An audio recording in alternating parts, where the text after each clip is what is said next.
Jeanne Saran, bonjour. Bonjour. Vous êtes chargée de projet des fonds de Citre à Lyon et vous proposez des maraudes littéraires. De quoi s'agit-il ? C'est l'opportunité pour un bénévole justement d'accompagner une maraude. Donc à Lyon, c'est avec le SAMU social de la Croix-Rouge que ça se passe.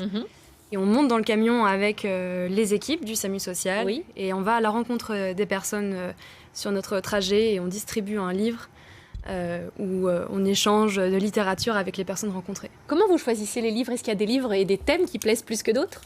Il y a surtout, disons que tout ce qu'on va retrouver, nous, dans la variété de ce qu'on apprécie de manière générale, ça va se retrouver également dans la rue. Donc on va avoir des demandes plutôt sur des formats, des livres plutôt petits. D'accord. Pas des formats rigides, parce que c'est difficile à emmener dans un sac à dos. Donc on va avoir des polars, on va avoir des classiques, exactement ce qu'on peut apprécier nous aussi. Ouais, on évite les gros livres très lourds et très encombrants. Oui, je comprends. Le livre, c'est donc une belle manière de créer du lien social. C'est ça.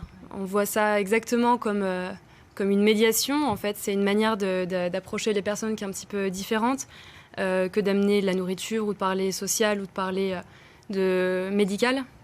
C'est l'occasion d'aborder les personnes sur des activités qu'elles ont pu avoir ou qu'elles ont encore. Oui. Et c'est un bon moment pour elles. Oui. Vous prévoyez aussi des livres dans des langues étrangères, peut-être ? Tout à fait. Oui.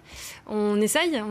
On a beaucoup de livres qui nous viennent de dons. Alors c'est vrai que c'est pas évident. On n'a pas toujours, mais on essaye d'avoir des livres en anglais, en langue étrangère, quelle qu'elle soit. Quand on pense maraude, on pense surtout distribution de nourriture. Hein. C'est ça. Oui. Et pourtant, c'est ce qui se fait principalement. Oui. Pourtant, c'est très important. En tout cas, nous, c'est notre postulat. On pense que c'est super important de pouvoir offrir aussi quelque chose d'autre.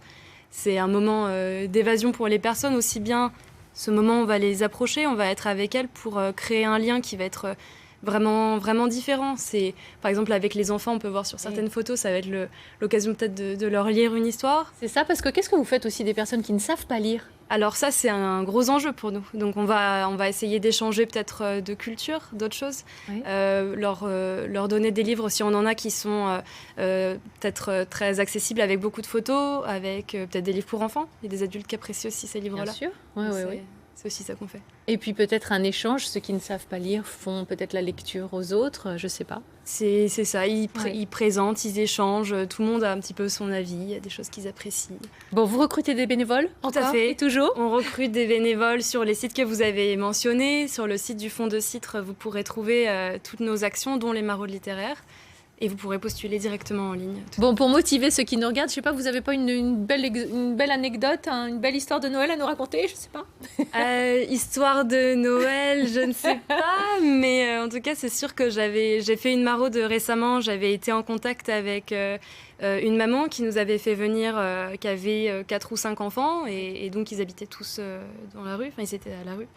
Et elle nous avait expliqué qu'elle s'était volontairement installée à côté de l'école pour qu'ils puissent continuer cette scolarité. D'accord. Donc c'était déjà très fort comme rencontre.